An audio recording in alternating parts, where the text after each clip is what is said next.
안녕하세요, 부룡입니다. 자, 오래간만에 저희 부지런 TV에 손님을 모셨는데요. 딱 옆에 보시면 아마 아실 겁니다. 잘 사는 흥부님을 모셨습니다. 예, 안녕하십니까. 부지런 TV 시청자 여러분. 오랜만에 찾아뵈었습니다. 예, 저는 현재 건국대학교 미래지식교육원 재개발 재건축 전문가 양성과정에서 강의를 하고 있는 잘 사는 흥부 정현석이라고 하고요. 좀 많은 도움 드릴 수 있는 촬영하도록 하겠습니다. 뭐 근황이라고 할 건 뭐 별다르게 없고요. 네. 뭐 작년에 샀던 빌라들은 다 뭐 지금까지로 보면 다 성공인데 올해 제가 투자를 하나도 못 했었어요. 올해는? 네, 그래도 1년에 한두 개는 투자를 해야 된다라는 게 제 원칙 중에 하나인데 올해 투자를 하나도 못 해서 계속 가슴 저리다가 드디어 지난주에 가계약금을 넣고 지난주에요? 오. 네, 지난주에 가계약금을 넣고 내일 계약하러 갑니다. 아니, 일반적으로 보면은 뭐 저도 얘기를 하지만 요즘 같은 시기는 기다리는 게 투자다. 네. 조금 너무 조급하지 마. 이렇게 얘기를 하고 있는데 네. 도대체 어떤 물건을 어떻게 하셨길래 또 이렇게 나오자마자 제일 첫 번째부터 이렇게 얘기를 해주시는 건지. 조그마한 상가 하나 샀고요. 상가요? 예. 그냥 근데 우리 흥부님은 그냥 상가 전문가 이런 느낌은 아닌데. 그렇죠. 저는 재개발 전문가인데. 그러니까 재개발 전문가로서 상가를 했다? 네. 재개발과 연관된 상가인가요? 그렇죠. 아. 저희 거의 제 투자의 거의 90% 이상은 다 재개발과 관련된 투자고 그렇다고 뭐 재개발 구역 내에 있는 상가를 샀다는 얘기는 아니고요. 네네. 예, 그러니까 제가 뭐 이제 정규 수업 때 일부 좀 알려드리는 거긴 한데 네. 어쨌든 재개발이라는 게 주거 환경이 개선되는 거잖아요. 그렇죠. 그러면 거기에 살던 사람들이 주거 환경이 개선되기 전과 후의 소득 수준이나 이런 계층이 조금 달라지겠죠. 완전히 달라죠. 완전히 진짜. 달라져. 네. 그러면 이제 어쨌든 거기에 새로운 아파트가 들어서고 아파트가 어떻게 지어질지를 내가 알 수 있다라고 하면 거기 있는 주민들이 어떤 동선을 따라서 출퇴근을 하고 지하철을 타러 가고 버스를 타러 가고를 알 수 있을 거지 않습니까? 그렇죠. 그러면은 그 재개발 구역과 뭐 예를 들면 지하철이라고 하면 그 길 사이의 요지, 그 길목에다가 상가를 하나 사는 거를 이제 저는 재개발 상가 길목 투자라는 표현을 쓰는데 그거를 지난주에 가계약을 하고 내일 계약금을 일단 먼저 축하드리면서 고맙습니다. 근데 조금 배 아프기도 하네요. 어쨌든 간단하게 얘기하게 되면 재개발 구역인데 네. 그쪽에 있는 무슨 뭐라 그럴까 뭐 주출입 동선에 뭐 가까운 동네이면서 또는 이제 재개발 지역에서 제척된 네네네. 그 지역에 있는 상가를 샀다. 네. 구역에 오. 포함되지 않는. 그러니까 미래 가치를 좀 보고 들어가신 거네요. 맞아요. 그거와 관련된 자세한 얘기는 이 방송 끝나고 잠깐 저한테 해주시고요. 거기가 지금 현재는 그 재개발 구역이 2주가 다 끝났고 조금 있으면 멸실 들어가거든요. 아, 그래요? 그러니까 동네가 되게 황량할 거잖아요. 그러니까 지금 그 상가가 보증금 1000에 월세 45만 원인데 그러면 지금 현재 별로 안 좋았다는 얘기네요. 굉장히 안 좋을 때가 네. 그런 거고 만약에 이제 거기가 대충 한 신축 3,000 세대 정도 되거든요. 네. 거기가 이제 4년 뒤면은 다 입주가 완료가 될 거고 그때 저는 보증금 1000에 아무리 못해도 한 120, 뭐 잘하면 한 150 이상은 월세를 받을 수 있지 않을까. 아니 근데 3천 세대가 넘으면 그 이상도 받을 수 있을 것 같은데요. 하여튼 고맙습니다. 기대를 좀 해보고 있겠습니다. 어쨌든 지금도 쉬지 않고 이렇게 투자를 위해서 또 이제 내 전문인 재개발을 이용해서 네. 다양한 방법으로 투자를 하고 계신다. 네. 조금 부럽기도 하고 뭐 잠깐 제가 끝나고 난 다음에 방송 종료하고 난 다음에 얘기 좀 합시다라고 했는데 어쨌든 궁금하기도 하네요. 네네네. 자, 그럼 일단 오늘 하고자 하는 얘기를 좀 한번 해봐야 될 것 같은데 네. 일단 또 지금 본인이 전문가로서 재개발 전문가 네네. 또는 재개발 강사로서도 지금 굉장히 많은 분들이 네. 얼마 전에 수강생이 엄청나게 몰리셨다는. 예, 뭐 다른 아카데미에서 정규 강의 했었는데 그때 네. 상당히 좀 많은 분들이 와요. 그러니까 요즘 재개발장이 별로 안 좋은데 네. 그렇게 된 잘 나가는 재개발 강사가 되셨는데 네. 도대체 재개발을 언제부터 관심을 두셨고 네. 오랜 기간 지금까지 그 재개발 투자를 하게 된 이유가 뭔지 궁금하기도 해요. 이게 되게 본질적인 문제인 것 같은데 제가 사실 그러니까 재개발 재건축을 합해서 우리가 보통 정비 사업이라는 표현을 쓰는데 네. 제 정비 사업의 첫 번째 투자는 2009년도였거든요. 2009년이면 상당히 좀 시장이 안 좋을 때. 네, 그러니까 리먼 때 이제 확 꼬꾸라지고 반등 나서 다시 하락되기 고점, 네. 예, 고쯤에 제가 그때 이제 재건축이었죠. 네. 그 이제 그때 재건축을 샀는데 그때 당시는 사실 부동산에 대한 공부가 거의 안 된 상태였고 되게 두려웠어요. 그러니까 뭔가 내가 집을 샀는데 집값이 떨어지는 거에 대해서 두려움이 워낙 많다 보니까 네. 그러면 하락장이 오더라도 좀 덜 떨어지는 게 뭘까? 그때 당시에는 제가 그걸 되게 고민을 했었고 그러면은 결국은 새 거가 될 수 있는 것들이 좀 하방 지지선이 좀 더 낮지 않을까? 그래서 그때 당시에 재건축 아파트를 샀는데 네. 뭐 완전 오판이었죠. 훨씬 많이 떨어졌죠. 일반 아파트보다 훨씬 하락폭이 컸고 그때 제가 그게 조합 설립인가 막 난 거를 샀고 지금은 제가 거기 이제 입주해서 살고 있거든요. 그러면 이제 제가 조합 설립인가 난 거 받고 네. 그다음에 뭐 각종 영양 평가 다 받아봤고 사업 시행인가 받아봤고 감정 평가, 조합원 분양 신청, 관리 처분, 뭐 이주, 멸실, 착공, 일반 분양 다 제가 이제 한 사이클을 완전히 다 경험을 했죠. 그렇죠. 네. 그래서 이제 그때 당시에는 제가 오판을 했는데 그 원 사이클을 다 겪으면서 이 재개발 재건축의 메커니즘을 좀 보니까 일단은 너무 매력적인 거예요. 일단은 내가 투자하는 시점에 네. 기본적으로 깔고 가는 마진의 크기가 확보가 되는 거고 물론 뭐 물건에 따라서는 그런 마진이 없는 것들도 있거든요. 네. 근데 그건 이제 내가 옥석을 가리면 되는 거니까. 그래서 그런 것들을 보면서 되게 매력적이라고 생각을 했고 뭐 뒤에 말씀드릴 걸 앞에서 살짝 땡겨 드리면 우리가 사실 부동산 투자할 때 제일 궁금한 게 내년에 집값이 오를지 떨어질지 내후년에 오를지 떨어질지 이게 제일 궁금하잖아요. 그렇죠. 제일 궁금해하시죠. 근데 저는 사실 내년에 집값이 오를지 떨어질지를 사실은 거의 생각 안 하거든요. 왜냐하면 그냥 그러니까 지금 현재 가치가 있다라고 하면 그러니까 예를 들어 옆에 있는 아파트 신축이 10억인데 내가 이 재개발 지역에 빌라를 삼으로써 여기서 들어가는 총 매매가 전 이제 내 집 마련 총금액이라는 표현을 쓰는데 이 총 매매가가 예를 들어서 5억이라고 하면 네. 그냥 기본적으로 한 5억 정도의 마진이 있잖아요. 그렇죠. 그럼 그 10억짜리 아파트가 뭐 1, 2억이 떨어지건 2, 3억이 떨어지건 저는 스틸 그냥 그 마진 구조를 챙겨가게 되는 거니까 저는 뭐 시장을 예측하고 예상하려는 노력보다는 어차피 장기적으로 우상향할 거니까 10년 뒤에는 분명히 올라 있을 거니까 이제 그걸 기반으로 해서 지금 현재 얼마나 투자 가치가 있는지를 따지는 걸 되게 좋아하거든요. 그러다 보니까 이 재개발 재건축 매력에 완전 흠뻑 빠졌고 그래서 재개발 재건축을 주로 투자를 하고 있고 뭐 요즘은 제가 재건축보다는 이제 재개발에 더 포커싱을 두고 있는데 네. 그러다 보니까 또 이제 재개발을 이용해서 뭐 우리 부지런 카페에서 제가 올해 봄에 강의했던 이주 수요도 투자하게 그렇죠. 되고 그다음에 뭐 아까 도입부에 말씀드렸던 상가도 보게 되고 재개발 하나로 여러 가지 파생을 하면서 투자하다 보니까 너무 재밌어서 이 바닥을 못 떠나게 됐죠. 그래서 이제 이번에 이제 저희 쪽 강의를 하기 위해서 제가 저희 쪽 강의하시잖아요 이번에. 그러면서 제가 이제 커리큘럼을 받았는데 네. 커리큘럼에다 이렇게 써주셨더라고요. 상대적으로 적은 금액으로 네, 상대적으로. 자산을 퀀텀 점프시키는 가장 좋은 방법이다. 네. 그러면 사람들이 이 얘기를 딱 들었을 때 도대체 무슨 말이야? 네네네. 이렇게 생각을 하실 거잖아요. 그렇죠, 그렇죠. 그 부분을 좀 어떤 간략하게 좀 소개를 아까도 조금 나오긴 한 것 같은데 네. 좀 소개를 시켜주셨으면 좋겠어요. 제가 되게 많이 드는 사례가 하나 있는데 네.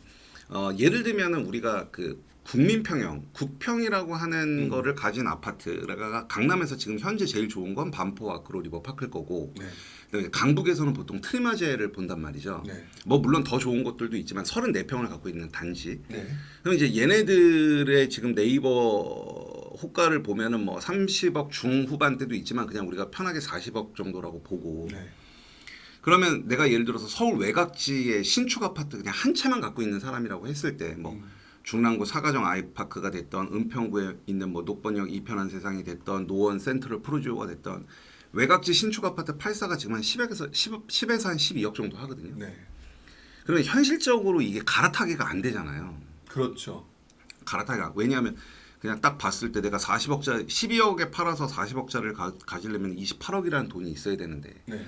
사실상 그 돈이 있는 사람도 굉장히 드물 뿐더러 그렇게 갈아타는 것 자체가 되게 쉬운 일은 아닐 거란 얘기죠. 네. 근데 제 수강생분 중에 실투 5억 가지고 한남뉴타운에 들어가신 분이 계시거든요. 어. 그러면 용산구 한남뉴타운의 입지가 좋다라고 하는 거는 뭐 너무나 그쵸. 당연한 얘기인 거고. 네. 그러면은 이분 같은 경우는 실투자금 5억으로 한남뉴타운 3구역에 전용면적 8사를 받을 수 있는 입주권을 살 수 있었다는 거죠. 그럼 굉장히 상대적으로 소액인 거죠. 그렇죠. 그렇죠. 근데 이렇게 그렇게 소액으로 들어갈 수 있었던 이유는 아직 한남뉴타운이 완성이 되기 전인 거라는 거죠. 만약에 반포 아크로 리버파크나 트리마제처럼 이미 신축이 들어와 있다고 하면 거기 아파트도 한 3, 40원 분명히 갈 거거든요. 뭐 조금 길게 얘기하면 그 위에 더 파크 사이드 서울이라고 이번에 현대건설에서 옛날 부지가 수송사 분인가 거기 해갖고 올라온 호텔이 뭐 아파트를 평당 1억 2천에 한 해 만에 뭐 그러고 있으니까. 그러니까 여러분들께서 이 주거 환경이 개선되기 전 이미 환경이 다 개선되고 나면은 이제 신축 아파트가 굉장히 비싸게 지어질 거니까 그 전에는 얼마든지 소액으로 내가 원하는 이상 급지에 들어갈 수 있는 메커니즘을 가진 게 재개발이다 이렇게 말씀을 드리고 싶어요. 그러니까 굉장히 좋은 지역을 얘기를 해줬지만 그것들을 조금 더 동네를 바꿔놔도 비슷하겠네요. 맞아요. 그러니까 뭐 40억짜리를 지금 현재 실수로 5억을 했는데 예. 뭐 한 15억짜리를 갖다가 될 만한 곳들을 저 외곽에서는 그러면 또 한 1, 2억이면 할 수 있는 그렇죠. 예, 맞습니다. 그런 그러니까 개념으로. 맞아요. 제가 아까 뭐 서울 외곽지의 신축이라고 했지만 뭐 예를 들어 내가 경기도 평택에 뭐 한 8억짜리 아파트를 한 채 갖고 있는 사람도 있을 수 있고 뭐 경기도 안성에 한 5억짜리 아파트를 갖고 있는 사람일 수도 있고 네. 물론 그분들이 한남뉴타운이나 이렇게는 들어가지 못하지만 서울의 재개발 구역이 너무 많거든요. 좋은 입지에 얼마든지 그런 메커니즘으로 들어갈 수 있기 때문에 상급지로 퀀텀 점프를 시킬 수 있는 가장 최고의 방법은 저는 단언컨대 재개발 외에는 없지 않나 그런 생각을 하고 있습니다. 근데 반대로 재개발하면 또 많은 분들이 이게 리스크가 되게 크다. 맞아요. 예. 그렇기 때문에 상당히 많은 리스크를 가지고 나 재개발을 하려니까 네, 되게 부담스럽다. 이렇게 말씀하시는 분도 상당히 많은데요. 재개발을 관심을 가지고자 할 때 네. 그러면 좀 체크를 해야 되는 그런 리스크도 분명히 있을 것 같아요. 맞아요. 어떤 리스크가 있을까요? 그래서 제가 제 수업 시간에 알려드리는 게 뭐 재개발 투자의 본질 막 그래가지고 말씀을 드리는데 결국은 이렇게 마진이 크고 뭐 콘돔 점프를 할 수 있고 이게 완벽하다고 하면은 뭐 누구나 다 하겠죠. 네. 하지만 반드시 반대급부는 있게 마련이죠. 좋은 게 있으면 나쁜 게 있는 거죠. 그게 바로 이제 저는 사업 리스크라는 표현을 쓰는데 사업 리스크. 예, 왜냐하면 재개발이라는 건 결국은 주거 환경을 개선하기 위한 사업인 거거든요. 그러니까 한마디로 아파트를 지어서 파는 사업인 거거든요. 그리고 내가 조합원이라는 얘기는 그 아파트를 지어서 파는 사업에 일정 지분을 넣고 그 사업의 주체가 된다는 거거든요. 그러면은 사업 리스크라는 게 있는 거고, 그럼 사업 리스크 중에는 뭐가 있느냐? 뭐 예를 들면은 내가 지금 투자할 때 마진을 한 5억 보고 했는데 막 공사비가 급등해서 비용이 막 올라가면서 마진이 1억, 2억으로 떨어질 수도 있는 거고, 아니면 마이너스로 갈 수도 있는 거고, 아니면 재개발 구역 자체가 해제돼 버릴 수도 있는 거고, 네. 여러 가지 리스크가 있단 말이죠. 사업이다 보니까 사업이 망할 수도 있는 거니까. 그래서 그 사업 리스크를 진단하는 방법을 여러분들께서 알고 투자를 하시면 훨씬 성공 확률을 높일 수 있는 거죠. 뭐 제가 요번에 그 커리큘럼 보면서 아주 되게 신기했던 것 중에 하나가 재개발 관계에 대한 저작권 등록. 그리고 맨 앞에 저작권 등록. 근데 그 내용을 또 보다 보니까 이런 말이 있으셨어요. 재개발 사업에 대한 이해 및 각 사업 단계별 투자 전략. 네네. 어떻게 보면 지금 사업 단계별로 투자 전략이 분명히 있다는 말인데. 맞아요. 예를 들어서 뭐 간단하게 좀 소개를 시켜주신다면 어떤 식으로 좀 접근을 해야 될까요, 사람들이? 일단 저는 이제 사업 기본적으로 재개발 사업이라는 거는 이제 맨 처음에 구역 지정이 되고 조합 설립 인가가 나고 사업 시행 인가가 받고 관리 처분 인가가 나고 그다음에 이주, 멸실, 착공, 일반 분양하고 이제 입주를 하게 되는데 달달 외우시네요, 그냥. 저는 이제 크게 보면은 조합 설립 인가 시점과 사업 시행 인가 시점, 관리 처분 인가 시점인데 이 시점마다 확인해야 될 게 다르고 접근해야 하는 방법이 다 달라요. 좀 다르다. 네, 그러니까 관리 처분 인가 시점에 임장을 하는 방법과 사업 시행 인가 시점에 임장을 하는 방법, 조합 설립 인가 시점에 임장해서 수익을 분석하는 방법이 다 달라요. 예를 들면 보통 조합원 분양이라는 거는 조합원 분양을 할 때는 이제 조합원 분양가가 나올 거고 그다음에 내 감정가가 나오지 않습니까? 네. 그럼 그게 보통 사업 시행인가 다음에 나오거든요. 그러면 이제 막 조합 설립 인가가 난 구역 같은 경우는 감정 평가 금액도 없을 거고 조합원 분양가도 없을 거고 당연히 비례율도 없을 거잖아요. 네. 그러면 우리가 흔히 말하는 총 매매가 아까 제가 표현한 내 집 마련 총 금액을 구할 수가 없거든요. 그렇잖아요. 조합원 분양가도 없고 감정가도 없고. 그렇죠. 근데 예를 들면은 그거를 구할 수 있는 로직을 제가 만들었죠. 별도로 만드신 만들었어요. 그러니까 이제 그런 로직을 만들어서 강의를 드렸었죠. 그러다가 제가 예전 초창기에 강의할 때 이제 수강생분들께서 이거는 조금 좀 중요하니 이거를 꼭 저작권 등록을 해서 보호를 받으셔라. 그래서 제가 그때 저작권 등록을 하게 됐었죠. 딴 사람이 쓰면 안 된다. 맞아요. 내가 만든 거니까. 맞습니다. 네. 그러니까 근데 이제 재개발하면서 되게 사람들이 고민 많이 하실 것 같다는 생각이 드는 게 네. 저를 포함해서 많은 분들이 저평가된 부동산을 찾아야 된다. 이런 얘기 진짜 많이 하시잖아요. 많이 하죠. 그러면 재개발에서 도대체 저평가와 고평가를 어떻게 구분해야 될까요? 그 로직도 제가 만들었죠. 만들었다. 네. 그러니까 여러분들께서 재개발 구역에 딱 가서 물건 브리핑을 받을 거잖아요. 네. 그럼 이 물건이 저평가인지 고평가인지를 바로 계산해 낼 수 있으세요. 그 기준점을 제가 말씀을 드리면 기본적으로 아까 제가 사업 리스크라는 얘기를 드렸었는데 조합 설립 인가의 단계에 있는 사업장의 사업 리스크가 관리 처분 인가에 있는 사업장의 리스크보다는 더 클 거잖아요. 네. 그러면 여기서 조합 설립 인가 단계에서 내가 확보되는 마진이 더 커야 돼요. 그래서 제가 어떤 기준점을 드리냐면 관리 처분 인가 시점에 투자할 때는 내 투자 금액의 50% 이상이 기본적으로 마진으로 확보가 돼야 돼요. 예를 들어 내가 3억을 투자했다. 네. 그럼 1억 5천의 마진이 있어야 돼요. 계산 로직에 따라서. 그리고 사업 시행 인가는 내 투자 금액의 70에서 80%. 조합 설립 인가는 내 투자 금액의 100% 이상. 그러니까 예를 들어 내가 조합 설립 인가 시점에 아까 제가 감정가 조합원 분양가 구하는 그 로직이 있다고 말씀드렸죠. 네. 그럼 조합 설립 인가 시점에 제가 어떤 물건을 받아요. 그래서 막 계산을 해봤어. 그랬더니 옆에 있는 아파트가 신축이 10억이에요. 근데 내가 그 조합 설립 인가 시점에 사는 금액이 예를 들어서 뭐 7억이에요. 그럼 나한테는 3억이라는 마진이 생기겠죠. 그렇죠. 근데 내 투자 금액이 예를 들어 4억이야. 그러면 4억 분의 3억이면 100%가 안 되지 않습니까? 그렇죠. 이 물건은 과대평가. 네. 근데 만약에 이 마진이 5억이에요. 근데 내 투자 금액은 4억이에요. 그럼 120% 나오지 않습니까? 네네. 그럼 이거는 투자 가치가 있는 물건. 요렇게 기준점을 드리는 거죠. 그 재개발하면서 굉장히 많은 분들이 이제 이게 오를까 말까 이런 식으로 고민하는데 네. 나름대로 어떤 기준을 갖고 지금 이렇게 정리를 해주셔가지고 맞아요. 그것대로 하는 게 맞다 지금 이렇게 말씀을 하시는 거잖아요. 네네네. 어떻게 보면 조금 더 자세하게 알고 싶다 그러면은 후문인 강의를 들어야 되겠네요. 다 뽀개 드리죠. 네. 그러면은 일단은 그 나름대로는 그 재개발이라고 하는 것들이 퀀텀 점프를 해야 되는 거다. 네. 그리고 나름대로 그 단계별로 투자하는 방법들이 존재를 해야 된다. 맞아요. 그리고 다 어떤 달라요. 공식과 이런 것을 이용해서 저평가와 그 고평가를 확인할 수 있다. 맞아요. 이렇게 좀 정리를 할 수가 있겠네요. 네네네. 그리고 그런 부분에 대해서 좀 많이 얘기를 해주신다. 맞습니다. 알겠습니다. 자, 그러면 또 다른 질문 한번 해보려고 네네. 하는데요. 네네. 부동산 투자를 하다 보면 어떤 분들은 요즘 들어서 되게 많이 나오는 것 같은데 네. 입지가 중요하다. 네. 라는 분들도 있고요. 네. 어떤 분들은 타이밍이 중요하다. 네네. 이래가지고 막 싸우는 듯한 느낌이 살짝 있어요. 네네네. 살짝 있는데 재개발 투자를 해본 사람의 입장에서는 네네. 많은 사람들이 그렇게 서로 다른 얘기를 하는 그 입지와 타이밍 네. 그 중에서는 어떤 게 더 중요하다고 생각하세요? 근데 이제 부룡님께서 이거 네. 그 사전 질문지 보내주시고 저 이 질문을 보고 깜짝 놀랐는데 네.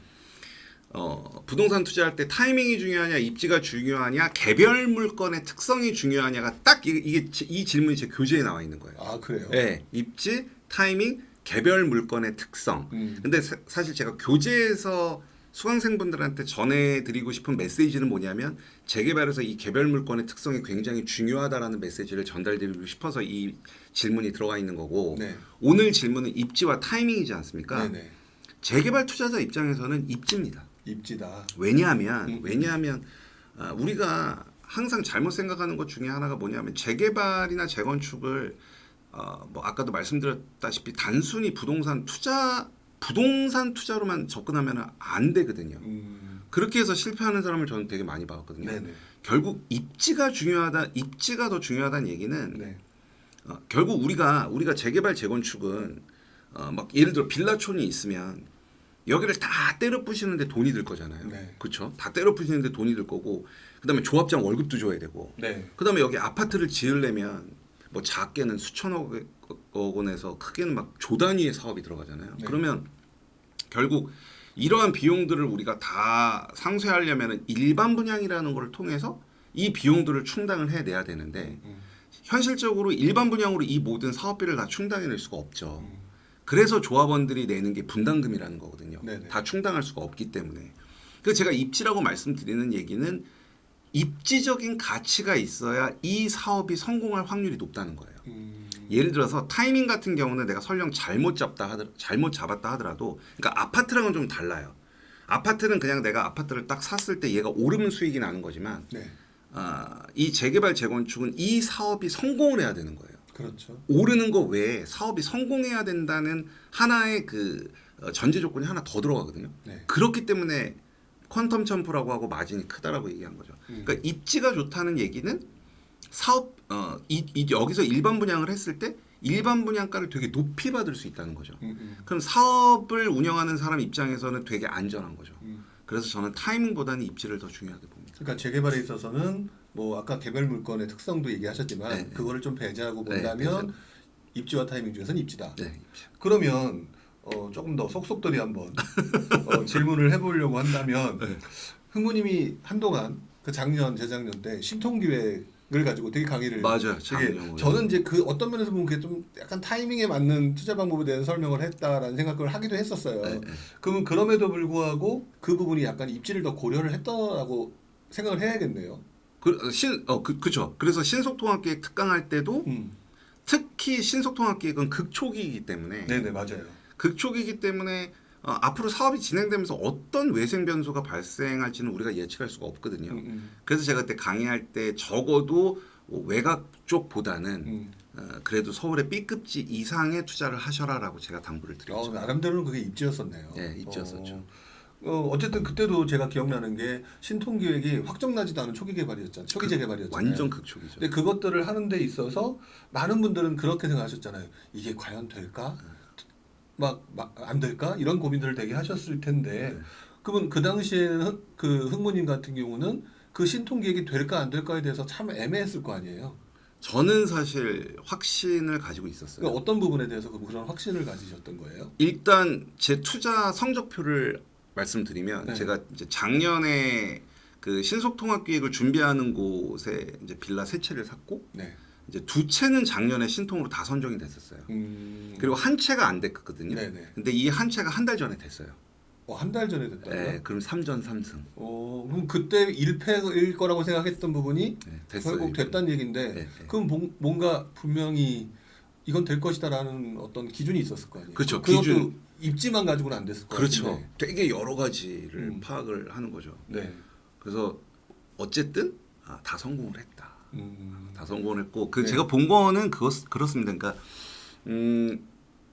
일단 오세훈 서울시장 오세훈 서울시장님이라는 분의 도시계획을 바라보는 거에 대한 스탠스 그리고 지금 현 윤석열 정부에서의 부동산 정책들 이런 것들을 쭉 아울렀을 때 확실히 옛날에 고 박원순 서울시장 때와 지금 현 오세훈 서울시장 때의 서울의 도시계획은 완전히 차이가 많이 나거든요. 네. 그러면 그냥 이분들의 정책을 보면은 결과 그 인허가권자의 리스크는 없다고 봤어요. 그러니까 옛날에 박원순 서울시장 때는 정비구역으로 지정된 곳들을 막 해제를 시켰거든요. 그게 318곳인가 나왔거든요. 그러니까 재개발을 하고 싶어도 지정권자가 원하지를 않으니까 전면 철거 방식을 되게 비선호하셨으니까. 네. 근데 지금 현재의 대통령과 서울시장은 전면 철거 방식의 주거환경 개선 사업을 굉장히 적극적으로 밀어주고 있는데 아까도 말씀드렸다시피 재개발 재건축은 사업 리스크가 있고 이 사업 리스크 안에는 인허가권자의 리스크도 포함이 돼 있어요. 그래서 그것도 되게 많이 말씀을 드리거든요. 그러니까 이제 어쨌든 인허가권자는 지금 적극적으로 밀어주고 있으니까 행정적인 지원이 확실히 뒷받침된다는 거고 그다음에 신속통합계획이 되기 위한 일부 요건들이 있거든요. 그 요건들이 다 맞고 그 다음에 거기에 있는 주민들, 우리는 이제 토지 등 소유자라는 표현을 쓰는데 그 토지 등 소유자들의 반대율이 낮고 찬성률이 되게 높으면서 적극적인 의지를 갖고 있고 네. 요 세 개가 가장 핵심적인 키워드예요. 음. 그리고 요거 말고 서울시에서 그냥 아무데나 신속통합계획을 해주는 게 아니라 어떤 일정한 패턴이 있거든요. 아, 일정한 패턴이 있었다. 예, 예. 그 일정한 패턴, 그 패턴 보고 음. 그 다음에 예를 들면은 그 외에는 몇 가지 이렇게 조금 디테일하게 살펴봐야 될 것들이 있거든요. 그러면 이 한 6, 7가지를 다 통과하면 선정될 확률이 매우 높은 거죠. 그것들 다 걸러낼 수 있었으니까. 네, 걸러낼 수 있었으니까. 그러면 이렇게 한번 또 질문을 드리고 싶어요. 지금 어쨌든 시장이 요즘엔 좀 별로 좋지 않은 분위기잖아요. 그쵸, 네. 그러다 보니까 그럼에도 불구하고 서울시하고 지금 각 그 정부 입장에서 보게 되면 재개발 규제를 계속 풀고 뭔가를 해나가려고 하는 듯한 느낌이 좀 보이기도 하고, 맞아요. 네. 그리고 뭐 얼마 전에는 윤석열 대통령이 어느 딱 특정 지역 가가지고 조금 뭐 규제 완화를 하겠다, 네. 재개발 규제를 하겠다 이런 표현을 하셨단 말이에요. 중랑구 갔다 오셨잖아요. 네, 그러니까 가져가지고 그런 얘기를 하셨잖아요. 네네네. 그럼에도 불구하고 이제 그러니까 많은 분들이 그걸 보면서 아 재개발 괜찮겠네 생각을 하실지 몰라도 너무 많잖아요. 너무 많죠. 네. 너무 많죠. 너무 많다 보니까 투자자 입장에서는 저기도 괜찮은 것 같은데 여기는 안 좋은 것 같고 막 헷갈려 하실 것 같아요. 자, 그러면 많은 분들이 궁금해할 것 같아요. 흥부님은 분명히 난 잘 몰라서 흥부님이 관심을 갖는 구역이 분명히 있을 것 같다. 그렇죠. 뭐, 있죠. 뭐 대놓고 어디를 찍어달라. 지금은 찍는다 하더라도 어디가 뭐 이렇게 단순히 급격히 올라가는 상황은 아니시니까 그냥 한번 여쭤보고 싶어요. 네. 지금 현재 그 흥부님이 관심을 갖는 지역들이 어디가 있는지 또는 본인께서 보시기에 아 이런 동네는 좀 지켜봐야 될 것 같다. 이 지역은 지켜봐야 될 것 같다. 뭐 그런 부분들을 조금 설명해 주시거나 간단히 소개시켜 주신다면. 네. 보통 이제 그 재개발 재건축 전문가들이 나와서 뭐 3억대 투자처, 막 5억대 투자처에서 막 지역을 찍잖아요. 네, 그렇죠. 근데 저도 얼마 전에 머니쇼 나가서 그렇게 그 강연은 하긴 했어요. 왜냐하면 이제 대중들이 그런 걸 원하시니까. 네. 근데 사실 그게 아무 의미가 없거든요. 왜냐하면 제가 아까도 말씀드렸다시피 내가 3억을 투자를 했는데 예를 들어 마진이 1억이야. 그럼 그런 투자는 하면 안 되는 거거든요. 그리고 예를 들어서 내가 3억을 투자했는데 아까 말씀드렸다시피 구역이 해제돼서 그냥 빌라촌으로 엎어질 확률이 되게 높은 사업 리스크가 높은 곳이야. 그럼 투자하면 안 되거든요. 그래서 사실은 뭐 3억대, 5억대 이렇게 접근하는 것 자체가 사실은 재개발 재건축에서 저도 그렇게 얘기를 했음에도 불구하고 굉장히 지양해야 될 부분. 아, 금액대로 접근하는 거는 굉장히 조금 좀 안 좋을 수 있다. 예. 근데 이제 저는 어쨌든 지역적 가치를 놓고 봤을 때 좀 소액으로 들어갈 수 있는 곳 중에 지역적 가치, 그러니까 조합 설립 인가가 난 걸 기준으로 해서요. 극초기 말고 그냥 조합 설립 인가가 난 걸 기준으로 해서 좀 소액으로 투자할 수 있는 곳 중에 조금 좋게 보는 건 전 장인 뉴타운이에요. 장인 뉴타운. 네, 왜냐하면 거기 이제 광운대 역세권 개발도 있고 네. 실제 그 광운대 역세권 개발에서 장인 뉴타운 중앙까지 한 1.3km밖에 안 되거든요.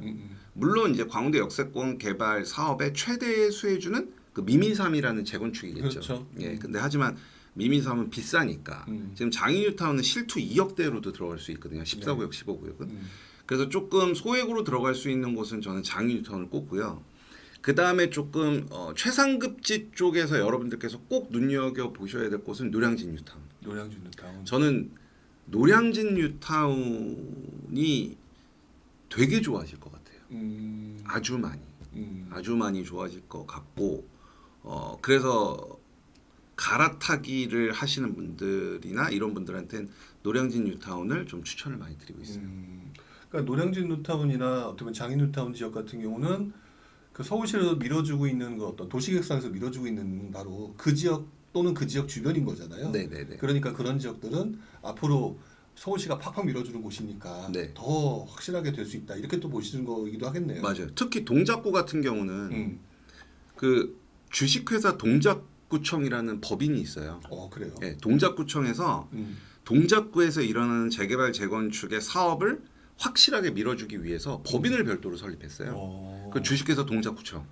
예, 그래서 그런 법인에서 물론 이제 뭐 그 주식회사 동작구청이 설립된 취지가 뭐 다른 거다라는 의견들도 있지만 어쨌든 표면적으로 놓고 봤을 때는 현재 동작구에서 일어나는 모든 정비 사업을 그 법인이 되게 많이 지원을 해주고 있고 그런 지원을 받을 수 있다라고 하면 네. 토지 등 소유자 그러니까 조합원들이 이렇게 좀 일치 단결해서 사업을 잘 이끌어 나가면 얼마든지 빠르게 완성될 수가 있죠. 특히 노량진 같은 경우는 해제된 구역이 하나도 없잖아요. 1, 2, 3, 4, 5, 6, 7, 8 거기에다가 모아 13구역까지 해서 해제된 게 하나도 없이 그냥 꽉꽉 들어차니까 위에 뭐 1호선, 9호선 있고 밑에 장승배기역 7호선 있고 동작구 행정복합타운 이슈 있고 여의도까지 연육교 있고 거기 노량진 수산시장 뒤에 그 축구장 거기에 호텔 뭐 이런 거 개발 계획 있고 동작구청 부지 개발 계획 있고 서부선 들어오고 저는 노량진을 되게 많이 좋게 봐요. 어떻게 보면은 그 이번 장에서 엄청 많이 올라선 신길 뉴타운 같은 느낌이네요. 네, 맞습니다. 네, 맞습니다. 그러니까 그것과 신길 뉴타운과 거의 비슷한 개념으로 노량진 뉴타운을 추천할 만하다. 그렇죠. 그러니까 컨셉이 비슷하다는 컨셉이, 거죠. 네, 네. 입지는 좀 많이 다르고. 자, 그렇다면 이제 또 조금 많은 분들이 걱정하는 질문을 좀 해봐야 될 것 같아요. 아니 뭐 여기가 좋고 저기가 좋고 알겠어. 근데 떨어지잖아 지금. 이렇게 얘기하시는 분들도 있거든요. 워낙 요즘 분위기가 별로 좋지 않다 보니까 재개발 가격이 이전에 뭐 예를 들어서 얼마였다. 근데 그거보다 훨씬 더 떨어졌다. 이러니까 재개발 투자 이거 나중에 잘못하면 쪽박 차는 거 아니야? 네네. 이렇게 해서 지금 되게 부정적인 생각을 하시는 분들도 되게 많을 거란 그런 생각이 들어요. 맞아요. 오랫동안 그러면 시장을 봐왔던 입장, 아까 2009년도부터 하셨다니까 네. 이런 상황을 분명히 겪어보셨을 것 같아요. 네네. 그런 상황에서 현재 이 가격이 좀 많이 떨어져 있는 이 상황을 경험자로서 또는 이제 전문가로서 네. 어떻게 보세요? 그러니까 뭐 아까 도입부에 잠깐 말씀드린 것 같은데 저도 네. 불과 한 2, 3년 전까지만 하더라도 뭐 입주 물량 보고 심리 보고 앞으로 부동산 시장이 올라갈 거냐 떨어질 거냐 그거 막 공부하고 투자 타이밍이 지금이 맞냐 아니냐를 되게 많이 연구를 했는데 네. 일단 저는 좀 능력이 부족해서 결론을 내린 건 나는 시장을 예측할 수가 없다는 거였어요. 나는 내 능력으로는 앞으로 장이 오를지 떨어질지를 예측할 수 없다는 거였고 그래서 제가 내린 결론은 지금 현재 얘의 가치가 있냐예요. 지금 이 물건 자체가 가치가 있느냐를 저는 가장 중심으로 봐요. 예를 들면 내가 이 빌라를 지금 사는데 매매가가 3억이에요. 네. 근데 나중에 입주할 때 분담금으로 4억을 내요. 그럼 여기에 지어지는 신축 아파트를 나는 7억을 주고 사는 거거든요. 그렇죠. 근데 옆에 있는 신축 아파트가 예를 들어서 15억이에요. 그러면은 기본적으로 마진이 한 8억 생기잖아요. 네. 그러면 앞으로 장이 떨어지건 저는 중요한 게 아닌 것 같아요. 그러니까 마진이 8억인데 떨어져봤자 1, 2억 떨어진다 그러면은 6억 정도 이득 본다고 생각했다가 나중에 그렇죠. 올라가면 더 좋은 거고요. 더 좋은 거고. 그렇죠. 이렇게 좀 편하게 생각한다. 그렇죠. 예를 들어 이 15억이 14억 떨어져도 그러니까 얘가 15억일 때는 제가 아까 3억 8억에 제가 아까 7억? 7억이었죠. 아까 15억일 때는 내 마진이 8억이지만 14억이면 7억, 13억이면 6억 이렇게 줄겠죠. 네. 하지만 얘가 진짜 반토막이 나지 않는 이상 나는 무조건 이 사업장이 사업만 잘 진행되면은 무조건 수익을 걷어가는 메커니즘이 나오거든요. 그러니까 손해 볼 수 없는 구조니까. 없는 구조니까. 근데 저는 그래서 무슨 노력을 하냐면 네. 그러면 지금 사는 빌라 3억은 이미 가격이 결정돼 있는 거죠. 네. 매도인이 나중에 가서 1억 더 내놔라 그러지 않죠. 핵심은 뭐냐면 그러면 나중에 내가 내야 될 분담금 4억이 이게 정말 4억이냐는 거죠. 얘가 5억, 6억, 10억이 돼버리면 아까랑 게임이 달라지는 거죠. 그렇죠. 예, 내가 예를 들어 지금 3억 샀는데 분담금으로 12억을 내래. 그러면은 내가 아파트를 갖는 총 매매가는 15억이 되잖아요. 네. 그럼 옆에 있는 신축 아파트가 15억이니까 이런 투자는 할 필요가 없는 거죠. 그렇죠. 그러면 결과적으로 내가 그 분담금을 계산하는 합리성 네. 거기에 저는 에너지를 쏟아요. 그러니까 부정적으로 집값이 떨어질 거냐 안 떨어질 거냐는 별로 신경 쓰지 않겠다. 네. 오로지 지금 말했던 네. 그 대상을 향해서 돈 더 집중하겠다. 그렇죠. 어. 그러니까 분담금을 4억을 내면 이 4억이 정말 합리적이냐는 거죠. 특히 요즘 같이 공사비 막 오르고 분양가 계속 오르잖아요. 네. 그러면 내가 투자하는 곳에 지금 현재 평당 공사비는 얼마 정도 잡혀 있는지를 보고 그러면은 인근에 또 막 새로 계약을 막 하잖아요. 그러니까 예를 들면은 한남뉴타운 같은 경우는 그 현대건설이랑 평당공사비 계약이 598만 원이었거든요. 평당. 되게 싸잖아요. 근데 작년에 계약한 한남 2구역은 서밋이랑 770만 원에 계약했거든요. 네. 그럼 한남 3구역의 공사비는 앞으로 오를 가능성이 높잖아요. 그렇죠. 아무리 못해도 2구역만큼은 오를 거잖아요. 네. 그러면은 이 공사비가 올라가면 내 분담금은 늘겠죠. 그런 시뮬레이션을 하는 거죠. 그래서 진짜 내가 갖는 총 매매가가 얼마인지 저는 거기에 에너지를 거의 90% 이상 쏟죠. 앞으로 막 오를지 떨어질지를 걱정하는 것보다는 내가 정말 이 빌라 3억짜리가 내가 진짜 7억에 사는 건지 9억에 사는 건지 그거를 계산하고 검증하는 데에 중점을 많이 둔다는 얘기입니다. 원래 제가 다음에 준비한 질문도 비슷한 질문이었었거든요. 아, 그러니까 뭐냐면 그 요즘에 재개발 시장이 주춤거리니까 사업 진행이 쉽지 않다거나 분양가를 높이기가 쉽지 않잖아요. 네네. 그러면 재개발 투자가 어렵지 않느냐 네. 이런 식의 질문을 드리려고 했는데 네. 아, 그것도 대답해 드릴 게 있어요. 그래요? 네, 네. 아까도 잠깐 말씀드렸다시피 빌라를 때려 부시고 아파트를 짓는 데는 비용이라는 게 들어가거든요. 네, 그렇죠. 네, 그러면은 그 비용을 일반 분양으로 상쇄를 시켜야 되는데 못하니까 조합원들이 내는 게 분담금인 거고, 그럼 네. 지금같이 막 공사비 오르죠, 막 인건비 오르죠, 계속 오르지 않습니까? 네. 그러면 사업 수지가 악화가 돼요. 그러면 조합원 입장에서는 3억 분담금을 내야 되는데 4억, 5억, 6억 늘어난단 말이에요. 그렇죠. 그러면 이 조합원들이 분담금을 더 많이 내게 하지 않으려면 일반 분양가를 올리면 돼요. 일반 분양가를 쫙 올려버리, 그러니까 조합원들이 분담해야 될 걸 일반 분양으로 전가를 시켜버리면 되거든요. 네네. 근데 일반 분양가를 계속 올릴 수는 없잖아요. 미분양 날 거지 않습니까? 그렇죠. 그러면은 이 시장에서 합리적이라고 생각하는 어떤 적정 포인트가 나오겠죠. 그 포인트를 계산을 해내고 지금같이 막 공사비가 폭등을 하면 이 일반 분양가를 가지고 공사비를 상쇄시킬 수 없는 구조가 나오면 조합원인 나는, 사업 시행자인 나는 이 사업을 진행시킬 이유가 없겠죠. 그렇죠. 예. 그러면 결국은 서울에는 재개발 재건축 외에는 주택을 공급할 방법이 없는데 이렇게 수익 구조가 악화가 돼버리면 당연히 주택 공급은 안 할 거고 그러면은 나중에 주택은 모자랄 거고 네. 그러면 가격은 오를 거고 그럼 일반 분양가가 다시 올라가겠죠. 네. 그럼 그때 사업 수지가 개선이 되겠죠. 그렇죠. 그럼 그때 사업이 다시 진행이 되겠죠. 그래서 여러분들께서 너무 걱정하실 필요가 없을 것 같아요. 그러니까 시간만 두고 조금 지켜보면 맞아요. 충분히 가능성이 높은 거다라고 맞아요. 생각하는 게 맞다라는 거네요. 맞아요. 그러니까 너무 짧게 보지 말고 이 재개발 재건축 투자는 조금 긴 안목으로 보면 이건 무조건 수익을 가져갈 수밖에 없는 구조로 되어 있어요. 그 대신 내가 물건을 잘 보고 고를 줄 알아야겠죠. 그러기 위해서 재개발을 퀀텀 점프를 하기 위해서는 공부를 해야 된다. 네, 해야 돼요, 진짜. 네. 하긴 제가 보기도 그런 것 같아요. 뭐 질문자 입장뿐만 아니라 개인적인 투자자 입장을 생각하더라도 이제 서울에서 무언가 새 아파트를 들어가기 위해서는 이제 재개발 재건축밖에 없지 않을까 네. 이런 생각이 드는데 결국 그 구조 때문에 결국 어느 정도 주춤하더라도 일반 분양가는 다시 올라가면서 사업 수지가 개선될 것이고 그렇죠. 그러니까 버티기만 하면 네. 싸게만 살 수만 있다면 충분히 수익을 낼 수 있다. 네, 네. 이렇게 보면 되겠네요. 네, 맞습니다. 며칠 전에 제 신문을 보니까 네. 아까도 잠깐 언급을 했는데 대통령께서 네. 안전진단이라고 하는 거 사실 되게 힘들었잖아요. 그 안전진단 네. 때문에. 맞아요. 네, 안전진단 없이도 오래되면 재건축하겠다. 네, 맞아요. 그리고 난 다음에 1월 달에는 이 재개발 재건축과 관련된 규제 완화를 발표하겠다. 네. 이 내용이 신문 기사에 나왔어요. 네, 네, 네. 아마 이 방송이 나갈 때쯤은 발표가 됐는지는 잘 모르겠는데 네. 정부가 도대체 왜 재건축 재개발 그 규제 완화를 하려고 하는 걸까요?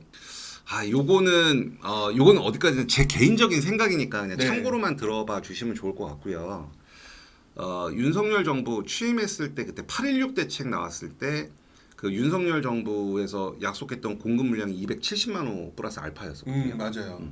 근데 그 270만 호 중에 50만 호가 서울이었어요. 음. 서울. 근데 그 말하는 공급이라는 게 아파트를 지어서 공급하겠다는 게 아니라 이제 부지를 확보하는 게 50만 호였거든요.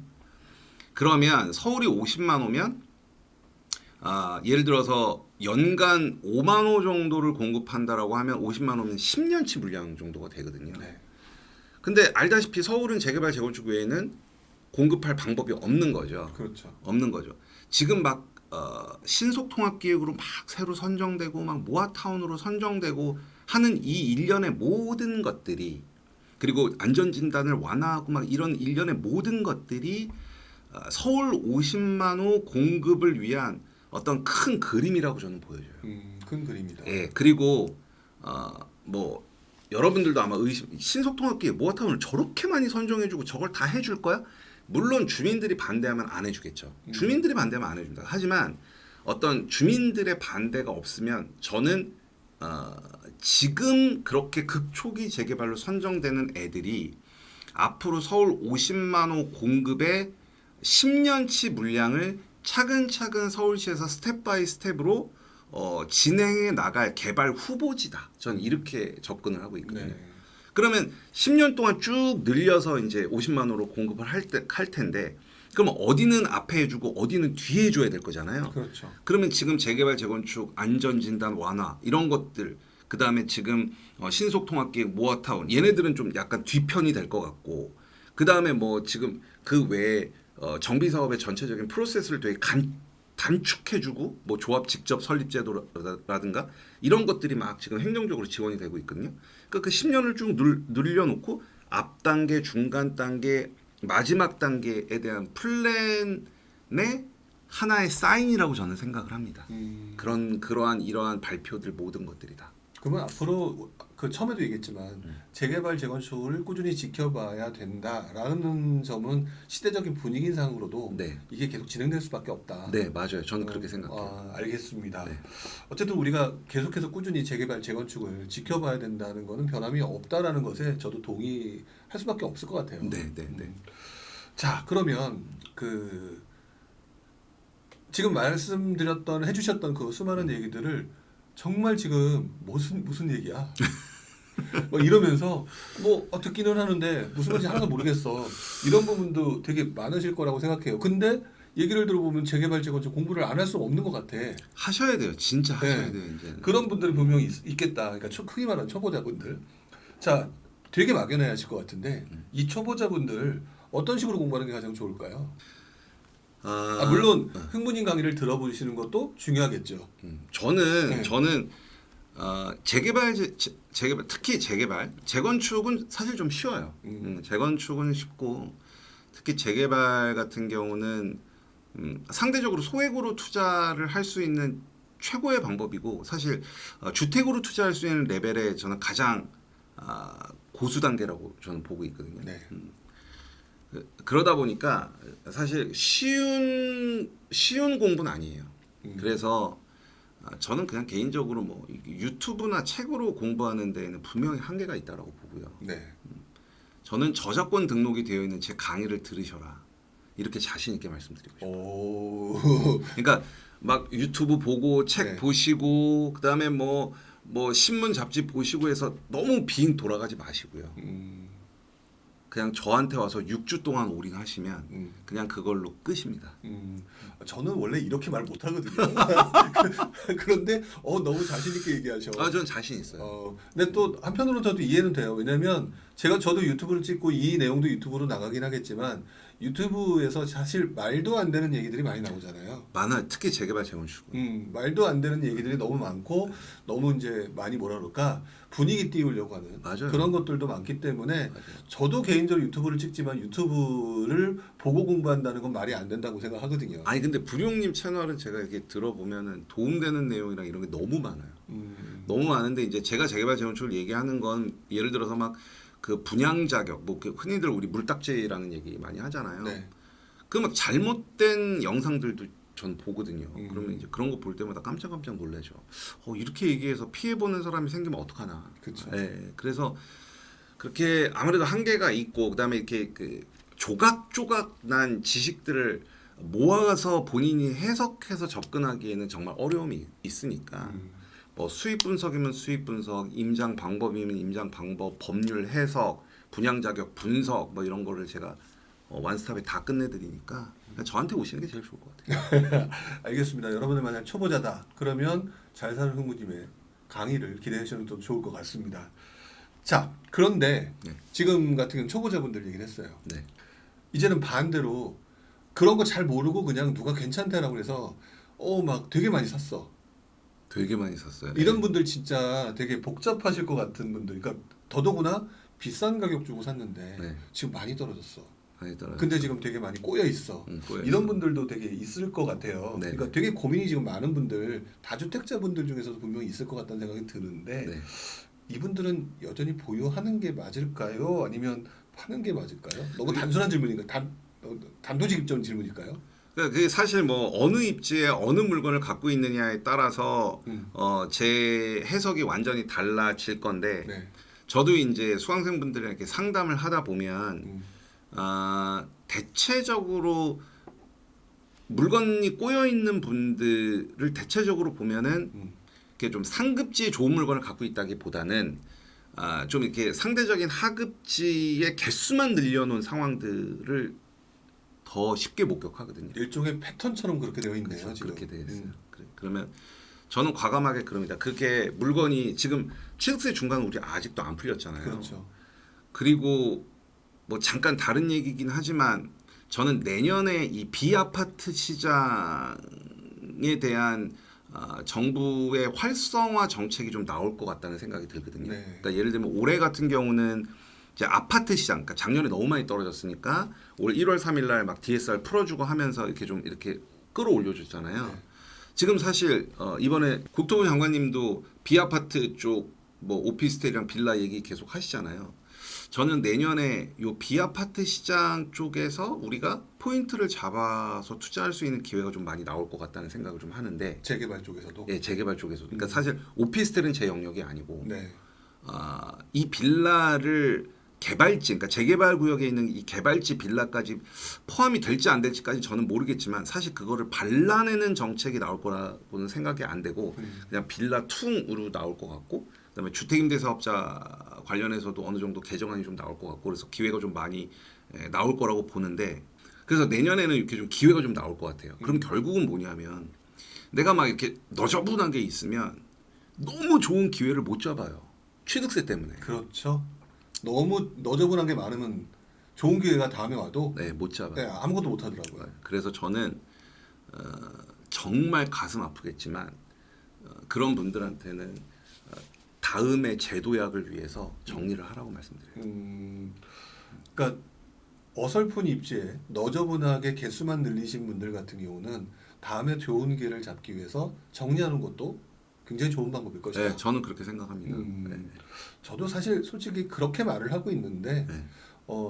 모르겠어요. 많은 분들이 그렇게 받아들이시는지 모르겠는데 저랑 흥부님의 생각은 좀 비슷한 것 같다는 생각을 해요. 근데 막상 그거를 손실을 확정시키면서 매도를 한다는 게 참 쉬운 일은 아니거든요. 그렇죠. 쉬운 일은 아닌데 여러분들께서 좀 그런 생각을 하셔야 될 것 같아요. 그러니까 더 좋은 기회를 잡기 위해서는 어느 정도 뭐 희생이 따라야 되고 그다음에 그런 투자로 인해서 얻어가고 배운 게 있다라고 하면 그 자체로서도 의미가 있지 않나. 그러니까 이보 전제를 위해서는 일보 후퇴하는 맞습니다. 거죠. 네, 맞습니다.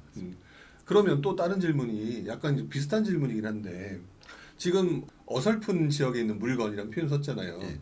우리들이 볼 때 아까 한남 뉴타운이라든지 노량진 뉴타운이라든지 되게 좋은 물건이잖아요. 네네. 근데 되게 그 좋은 물건들이 아닌 어정쩡한 좀 물건들이라도 서울 수도권이라든지 서울 수도권에 서울 그러니까 수도권 지역 그다음에 지방 재개발 투자 물건들에 대해서도 분명히 내가 가지고 계신 분들이 있을 것 같아요. 맞아요. 그분들 같은 경우는 어떻게 행동하는 게 좋을까요? 사실 지방 재개발 재건축 물건은 사실 저도 갖고 있고요. 저도 갖고 있고 저도 지난 상승장에서 좀 투자를 했는데 제 스탠스가 조금 바뀐 건 뭐냐면 그러니까 그런 것 같아요. 이 부동산 투자는 본질에 입각해서 보면은 실패 확률이 줄어드는 것 같아요. 말씀드렸다시피 재개발 재건축은 아파트를 판매하는 사업인 거잖아요. 그렇죠. 그러면 아파트를 지어서 내가 판매를 했을 때 비싼 돈을 받고 판매할 수 있는 곳은 서울인 거고 그만큼 수요자들도 많은 거잖아요. 그럼 지방이면은 그런 사업을 하기 힘들다는 얘기잖아요. 네. 그래서 사실 저도 지방 물건을 갖고 있고 뭐 얼마 전에 좀 왔다 갔다 했지만 정리를 하고 있거든요. 그래서 예를 들어서 내가 돈이 부족해서 지방을 내려갈 바에는 그 부족한 돈을 서울에서 사업의 앞단계로 들어가는 게 더 바람직할 거라고 저는 봐요. 예를 들면 서울에서는 그러니까 지방에서 그러니까 사업이 뒤로 가면 뒤로 갈수록 투자 금액은 더 커지거든요. 그렇죠. 예, 그러면 지방에서 예를 들어서 관리 처분 인가 시점에 들어갈 자금이라면 서울에서는 조합 설립 인가로 앞으로 확 끌고 그것도 안 되면 그냥 구역 지정 단계. 왜냐하면 아까 잠깐 말씀드렸다시피 저는 그 816 대책 때 발표된 서울 주택 공급 50만을 저는 그냥 흘겨보지 않거든요. 그 50만 안에는 굉장히 많은 의미가 내포되어 있다고 저는 생각하고 있고 그 50만 공급을 위한 개발지들을 지금 막 저는 정하고 있다라고 저는 개인적으로 생각하고 있기 때문에 저는 지방에 내려가는 것보다는 서울의 초기 쪽으로 해서 투자를 이어나가는 게 조금 더 안전하고 확실하지 않나. 사업적인 측면을 봐서도 그래요. 아까도 말씀드렸다시피 저 지방 중소도시에서 아파트 파는 것보다 서울에 파는 게 훨씬 낫죠. 하긴 그렇죠. 네. 네. 사업가적인 마인드로 보시면 이 대답도 사실은 그렇게 어려운 대답은 아닌 것 같아요. 그러면 다시 서울 쪽으로 올라와서 네. 서울 쪽으로 올라와서 다들 한남 뉴타운, 노량진 뉴타운 뭐 이런 식에 들어가고 싶어 하는데 그게 안 되니까 네. 안 되니까 소규모 가로주택 정비 사업, 네네. 모아타운 이제 이런 것들에도 관심 갖는 분들이 되게 많은 것 같고요. 네네. 그리고 제가 이제 라이브 방송할 때마다 항상 나오는 그 질문 중에 하나가 이 부분인 것 같아요. 그 가주정이라고 보통 표현하죠. 네. 네, 가주정하고 모아주택. 도대체 신문 기사를 보게 되면 되게 크게 밀어주는 듯한 느낌도 있어요. 어떻게 보세요? 자 일단은 그러니까 여러 개의 모아 주택이 모인 걸 모아 타운이라고 하는데 요거 살짝 차치해 놓고요. 그냥 아까 부류님께서 말씀드렸던 단일 사업장 하나로 가주정, 가로주택 정비 사업, 뭐 소규모 재건축, 소규모 재개발지는 저는 지금 절대 투자하면 안 된다고 생각을 합니다. 오, 절대. 네, 절대. 예를 들면 한 4, 5개월 된 것 같은데 저기 그 음마 아파트 바로 앞에 가면 그 더 클래시인가 제가 이름이 정확히 기억이 안 나는데 거기가 소규모 재건축 사업으로 이제 신축까지 다 끝나서 아파트가 변모된 곳이거든요. 네. 근데 그 바로 밑에 가면 선경 삼창가는 아파트가 있어요. 거기가 소규모 재건축을 할래다가 사업을 그냥 다 원점에서 없는 걸로 했어요. 왜냐하면 뭐 이게 똑같은 얘기인데 지금 제가 말씀드리는 패턴이 똑같은데 결과적으로 때려 부시고 아파트를 짓는 데는 비용이 필요한 거고 그 비용은 일반 분양에서 충당이 되어야 되는데 네. 이 소규모 사업장은 규모의 경제를 이룰 수가 없어요. 그렇죠. 그렇죠. 그러니까 일반 분양이 거의 없지 않습니까? 네. 그러면 거의 대부분의 돈을 조합원들이 내야 되고 공사비는 계속 올라가는데 사업비는 계속 올라가는데 일반 재개발 재건축은 일반 분양가를 올려서 늘어나는 공사비를 상쇄시킬 수 있는데 이 소규모 재건축 재개발은 늘어나는 공사비에 조합원들이 그대로 다 노출이 돼버려요. 그래서 소규모 쪽은 굉장히 주의를 하셔야 될 거라고 저는 생각을 하고요. 네. 다만 모아는 조금 달리 보는 게 아까도 말씀드렸다시피 이 모아 주택 여러 개의 모아 주택이 모인 게 모아 타운이거든요. 네. 그러면 이제 이 모아 주택은 아까 말씀드렸던 네 가지 자율주택형 가로주택 정비사업 소규모 재건축 소규모 재개발 이 네 개 중에 하나의 사업 모델을 선택을 하는 건데 지금 뭐 대표적으로 성공 케이스인 번동에 가보면 거기 모아타운은 시공사를 하늘채로 다 통일을 시켰거든요. 그래요. 네, 그러니까 모든 모아 주택들이 시공사를 하나로 통일을 시킨 거예요. 요렇게 되면은 규모의 경제가 어느 정도 저는 나온다고 봐요. 외부에서 보면 완전 대단지네요. 그냥. 그렇죠, 대단지죠. 네. 다만 이 모아타운이라는 게 사업이 잘 갈 것이냐라고 저한테 물어보시면 사실 모아타운으로는 아직 성공 사례가 나온 게 없어요. 아직 나온 게 없고 아까 말씀드렸다시피 소규모 단위의 그 사업장들 하나로 묶어놓은 거고 여러 개의 조합장, 여러 명의 조합장이 있고 그 조합장 밑에 여러 명의 조합원들이 있기 때문에 그들끼리의 좀 이해관계도 좀 문제가 될 거고 그래서 저는 모아타운에 대해서는 그렇게 조금 확신을 갖는 편은 아니고요. 밀어주는 것 같긴 해도 약간 이해 당사자들 간의 그 네. 알력부터 시작한 그 서로 입장이 달라서 네. 속도가 되게 지연될 수 있을 거다. 인허가 절차는 굉장히 짧은데 이제 사업 시행가랑 관리 처분을 한꺼번에 받으니까 되게 네. 짧은데 그 여러 개의 조합들이 과연 합리적으로 모든 게 다 원활하게 사업이 진행될까는 퀘스천이고 다만 솔루션을 생각해 본다면 그래서 저는 모아는 신탁 방식으로 가는 게 낫지 않을까. 신탁으로. 예, 아예 그냥 그 모아 타운 자체를 하나의 신탁사가 잡으면 음. 아무래도 이렇게 중재자 역할을 할 수 있는 뭔가가 주체가 생기잖아요. 네. 그래서 신탁 수수료가 좀 들더라도 신탁 방식으로 가면은 조금 성공 확률이 높아지지 않을까라는 게 제 개인적인 생각입니다. 그럼 앞으로 그 모아주택, 타운들이 진행되는 걸 보면서 신탁 방식이냐 아니냐도 조금 한번 보는 것도 괜찮겠네요. 네, 저는 그렇게 생각합니다. 네. 알겠습니다. 네. 자, 그러면 지금 이제 서울부터 시작해서 수도권, 지방 그리고 소규모 사업장 다 얘기를 했는데 네. 이젠 전혀 또 상관이 없는 것 같지만 연관성이 있을 수 있는 게 이런 동네도 있을 것 같아요. 재개발에 포함이 안 됐어. 네네. 근데 그 옆에 있는 빌라야. 네네. 이런 것도 투자 가치가 있을까요? 그렇죠, 있죠. 그게 이제 음. 제가 올 봄에 여기 부지런 카페에서 강의했던 이주 수요. 이주 수요. 예, 이주 수요. 그러니까 첫 번째는 이주 수요를 노려볼 수 있는 거고, 네.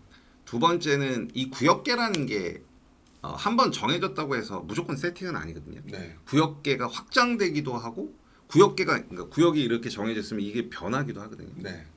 근데 사실 뭐 구역계가 어느 정도 확장될지 축소될지를 예상하는 건 사실상 불가능하고, 만약에 내가 극초기 재개발에 어딘가에 투자를 했는데 내 빌라만 빼고 구역이 지정될 수도 있잖아요. 그렇죠. 그러면 사실은 그 정상적인 엑시트를 하기 위해서는 그 재개발 구역이 이제 철거가 되기 전에 거기 있는 토지 등 조합원들이 이주를 해야 되잖아요.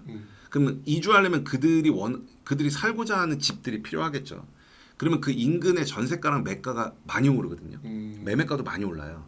그럼 전세가 매매가 오를 때가 내가 수익을 내면서 엑시트를 할 수 있는 가장 최적의 타이밍인 거죠. 네. 그럼 바로 재개발 구역이 아니더라도 네. 그 옆에 있는 바로 근처, 네네. 그 옆에 있는 빌라 단지도 사실 투자처로서는 충분히 가능하다고 봐야겠네요. 그렇죠. 그 대신 인근에 있는 재개발 인근에 있는 빌라를 투자하기 위해는 여러분들이 반드시 지켜야 될 8가지 원칙이 있고, 8가지 원칙이요. 네, 그거는 제가 지금은 이제 강의를 하지 않는데 네. 이제 그게 올해 강의 드렸던 거죠. 그 8가지 원칙에만 입각한다고 하면 네. 꼭 재개발 구역이 아니라 그 인근의 빌라를 사는 것도 저는 나쁘지 않다고 봅니다. 어쨌든 그런 부분으로 또는 이제 우리가 이게 재개발 빌라가 아닌 빌라도 충분히 투자처가 될 수 있다는 것들을 다시 한번 궁금한 분이 있다면 네, 한번 네. 나중에 특강 같은 걸 한번 또 들어보시면 되겠네요. 네. 원하신다면은 또 얼마든지 부여. 알겠습니다. 얘기를 듣다 보면은 재개발 그래도 어려워. 그럼 분명히 많은 분들이 그렇게 생각하실 것 같다는 생각은 들기는 해요. 네. 일단 본인의 경험이 그 동안의 사례가 있을 테니까 요즘같이 좀 조심스러운 시기 네. 어떻게 준비를 해야 되는지 한번 좀 간단하게 언급을 좀 해드시거나 조언을 좀 주셨으면 좋겠어요. 아까도 제가 재개발 투자가 어렵다는 표현을 썼는데 네. 사실은 이 어려운 거랑 익숙하지 않은 거랑은 좀 달리 보셔야 되거든요. 그러니까 사실 재개발 투자라는 게 어려운 게 아니에요. 익숙하지 않은 거예요. 그러니까 뭐 용어도 그렇고 그 다음에 뭐 제가 아까 막 사업 리스크라고 막 얘기하니까 익숙하지 않을 뿐이지 여러분들께서 조금만 관심을 갖고 그 다음에 내가 이 투자를 통해서 어느 정도 수익을 낼 수 있는지가 눈에 보이기 시작하면 그때부터는 뭐 완전히 진짜 사람이 거기 막 매진해서 임장도 하고 막 그렇게 되는 거거든요. 그러니까 어렵다고 생각하지 마시고 그 기초서부터 이 고급 스킬까지를 제가 다 이렇게 알려드릴 거니까 절대 두려워하실 필요 없을 것 같고요. 오셔서 6주 동안 열심히 공부해 보시면 제가 뭐 똑같은 얘기인데 여러분들이 지불하신 수강료의 1000배 수익을 약속드리겠습니다. 이번 새해 들면서 저희 쪽에 이제 부지런 카페에서 재개발 강의를 실전 투자반 강의를 네, 6주 동안 해주시기 때문에 하신 말씀인데요. 네. 그러면 뭐 얘기 꺼내주셨으니까 본인의 실전 투자반 홍보 잠깐만 해주시죠. 예. 아니, 이렇게 홍보 기회 주셔서 고맙습니다. 예, 6주 과정으로 여러분들 찾아뵐 거고요. 1주차 때는 이제 기본적인 그 마진을 계산하는 방법이랑 그 다음에 아까 고평가 저평가 되었던 것들 그런 거 계산하는 거 알려드릴 거고 그 다음에 이제 2, 3, 4주차 때는 관리 처분인가 시점의 투자 전략, 사업 시행인가 시점의 투자 전략, 조합 설립인가 시점의 투자 전략, 그 다음 주가 구역 지정 단계의 투자 전략. 다 서울 지방에 있는 재개발 사업장의 사례 가지고 할 겁니다. 그리고 마지막 6주차 때는 되게 중요하죠. 요즘 공사비 많이 오르고 있죠. 그러니까 여러분들께서 이 오르는 공사비를 간과하고 투자하시면 나중에 그 생각 기대했던 마진보다 훨씬 작아질 수 있거든요. 그래서 이 공사비가 오름으로 해서 조합원 분양가와 일반 분양가가 어느 정도 오르는지에 대한 시뮬레이션도 할 줄 아셔야 되거든요. 그래서 그 시뮬레이션 테이블을 제가 엑셀로 다 만들어 놨으니까 그런 것도 제공해 드릴 거고, 마지막 주차에는 분양 자격, 뭐 조합원 지위 자격 뭐 이런 것들 공부하고 마칠 거고요. 제가 여태까지 보지 못하셨던 투자의 세계를 보여드릴 걸 약속드릴 테니 많이 찾아주셨으면 감사드리겠습니다. 네, 이렇게 해서 또 흥부님께서 본인 강의 좀 홍보 좀 해주셨는데요. 그 밖에도 흥부님을 좀 궁금하다, 찾아보고 싶다. 그럼 흥부님 블로그. 예, 제 블로그 있고요. 링크 띄워주시나요? 네, 링크 띄워드리려고. 네, 제 네. 블로그랑 그다음에 제 홈페이지가 있습니다. 여러분들 네이버에 잘 사는 흥부의 제재스쿨 이렇게 치면 제 홈페이지 나오거든요. 거기에 뭐 몇 가지 좀 강의 있고, 만약에 내가 재개발에 대해서 아무것도 모르는 정말 완전 초보다 그러면 그 제재스쿨의 기초반 강의가 3시간짜리가 있어요. 그거를 3시간을 듣고 실전 투자반으로 오시면 훨씬 수업 이해하시는데 쉬우실 겁니다. 네, 알겠습니다. 자, 오늘 이렇게 해서 또 흥부님 나와주셔서 뭐 재개발 관련된 각종 이슈들 얘기해 주셨고, 또 이제 앞으로 진행되는 1월달 강의 간단하게 홍보를 해주셨는데요. 한편으로 저도 그 말씀에 동의하는 것 같아요. 처음 할 때 익숙지가 않아서 그런 거다. 맞아요. 네. 저도 재개발 처음에 할 때 제일 짜증났던 게 비례율이었던 것 같아요. 아씨 뭐야 이거 막 이랬던 게 기억나는데, 지금은 저도 모르게 그냥 입에서 붙어서 얘기를 하고 있더라고요. 그러니까 아마 여러분들도 충분히 그렇게 조금씩 꾸준하게 공부해 나가시다 보면 충분히 자연스럽게 처음에 익숙치 않았던 것도 곧 익숙해지시게 될 거다, 이런 생각을 좀 해보게 되네요. 자, 어쨌든 오늘 이렇게 나와주셔서 재개발과 관련된 얘기 해주신 거 다시 한번 감사드리고요. 네. 다음에도 또 좋은 얘기 만나 뵙고 또 얘기를 한번 나누도록 하겠습니다. 네, 고맙습니다. 네, 오늘 나와주셔서 고맙습니다. 네, 고맙습니다.